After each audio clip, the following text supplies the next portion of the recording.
Enzo Amore's turn, which was fascinating, I suppose. It was pretty fascinating, all right. He did a hell of a job. He was very, very annoying, and he turned this crowd. It was amazing. I mean... Yeah. So what's the purpose? Well, he's a heel, and everyone's going to chase him, and he's going to have bad matches, and fluke into wins, and it's going to suck, but they think it's elevating the brand. Because he's a star. The thing is that his big thing was selling merchandise, and this is going to kill his merchandise sales. Oh man. Maybe that's his punishment. And then the other thing is that he's a star because he comes out and he does this catchphrase with everybody, and he does SAWFT soft. And as a heel, you can't do any of that stuff. So what value is he as a heel other than he's a bad wrestler? Do you think people are going to... It's like he's a gimmick. I mean, we'll see, but do you think people are really going to care about a championship that he's got when he's a heel? Well, all I know is since moving to 205 Live, they've cared less and less every single week, so I don't think it matters one way or the other. I mean, he was on his way down. What the hell can you do with the guy? And I wouldn't have turned him heel. But you could. Well, I don't see any purpose in turning him heel because that just defeats the whole purpose of having him. I mean, what he doesn't have any great marketability as a heel. I don't think. I mean, we'll see. He can, he can be obnoxious and all, but I'm not sure what good that is. I mean, I guess we'll see with the, if he gets the audience of 205 Live up. I mean, he got it up for 1 week, and that was it. I mean, after that, it was right back to where it was. So, Neville's now a babyface, which, I mean, I can see that in the sense that Neville's probably, I think people know how good Neville is, so it's probably, and when they did the interview last Tuesday, I mean, the people were kind of booing Enzo, and they were kind of cheering Neville. It wasn't like it was a big deal. It more felt to me, because this was the Oakland crowd, where it was such a small crowd, where it's just kind of like the hardcores who kind of knew that Enzo isn't that good. And I think that maybe they overreacted to the hardcores and go, well, it wasn't like he was being booed heavy. It was like very small boos for Enzo. They weren't cheering him, but part of that was also how he was booked. And then, I don't know, maybe the idea is that everybody reacted so big to his championship win that they feel, oh, they reacted so big, we'll make him a heel because everybody hated his championship win. And that way, but it doesn't always work that way. That mentality of like, because the people hated it, if we turn him heel, it's going to mean more business. I mean, sometimes that works, but sometimes when people hate it, it's because they hate it. You know what I mean? Well, I know what you mean. So Angle's backstage with Enzo. Enzo's being super annoying. Wants a celebration for his title win. Kurt is just stunned. He says, not sure that win was worthy of a celebration.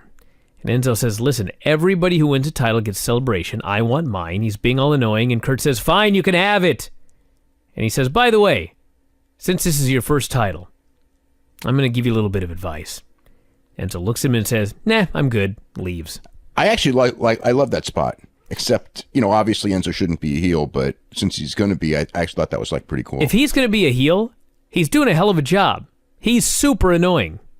Yeah, he is. The thing is what they've done is they've transferred the idea that because he is super annoying in real life, that he needs to be a heel, not understanding that what got him over to the fans is because the fans don't think he's super annoying unless you tell them over and over again, which they've been doing.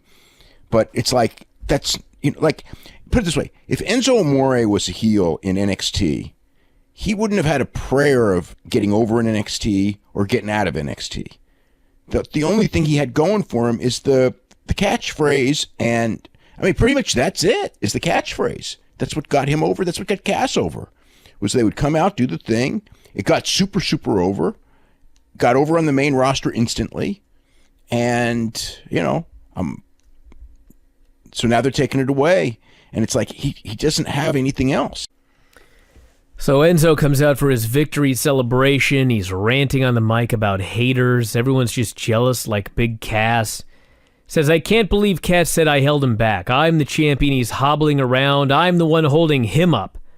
He says all those people that chanted, you can't wrestle. He said people like Cena, Rock, and the Batista got that chant. He's retiring his certified G jersey. The fans by this point are dead quiet. Says he made 205 Live relevant. Out come the cruiserweights. He starts to bury them one by one, including calling Grand Metalik fat. Says he has a gut, there's no way he's under 205. Finally, out comes Neville. So are they saying that they don't actually weigh these guys? That's what he insinuated there.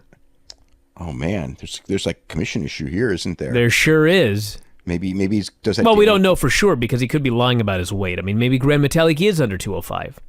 I think he is. I think when they weighed him, I think when he came in, he was like 170, wasn't he? Well, I don't think he's gained all that weight since then. Maybe he has. He looked exactly the same as he did when he first came in. Well, Enzo's full of shit then. Yeah, he sure is. So Neville comes out. Enzo says, "Where's your crown?" "Oh, it's on the shoulder of a real man." And Neville cuts a promo on him. Basically says, "You were dumped on the doorstep of 205 Live because nobody else wants you. So I guess they're like the bottom of the barrel." Says the supposed... Pretty much said it. Well, he did. Look. It's like everything they do is like... Well, look at like this whole segment basically was that these guys were all losers until Enzo got here. And now, because Enzo's in the group, we'll give him a push. But, he's like above all of them as stars. That's the whole story. So Neville cuts a promo saying Enzo made a joke out of the wrestlers, the division, and the title, and he made a joke out of Neville. He says on behalf of the entire division... Enzo said how he makes more money in merchandise than all the rest of them combined, which essentially like buries that division something fierce, even though it's probably true. Well, I think the idea is that he's full of shit. So, but it was true. I know, but I think that as fans, we're supposed to believe that he's making this up, and he's just being a jerk. I don't think fans believed he was making this up. Well, I'm sure they don't either. They're savvy, but I think that's the idea. Yeah, because they can look around and see Enzo merchandise, and I don't see any like Grand Metalik merchandise or Cedric Alexander merchandise anywhere. So Neville gets in the ring. Enzo says, "Listen, I got this clause. If you touch me, you're never going to touch this title again." And Enzo says, "Look what time it is. It's hour 3, the main event. In 9 months as champion, you never main evented one time. The reason you're out here right now is because of me. I'm a star. That sure buried him, didn't it? I'm the money. You can't touch me, and you know it.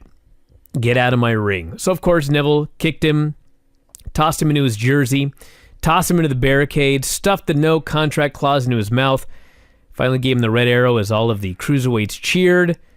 Many fans cheered, but this was no Steve Austin reaction, and that was the end of Raw. So, after Raw... It got worse for Enzo. They had Strowman come out and destroy him, and then all the other cruiserweights came out, and they each gave Enzo their finishing move to end the show.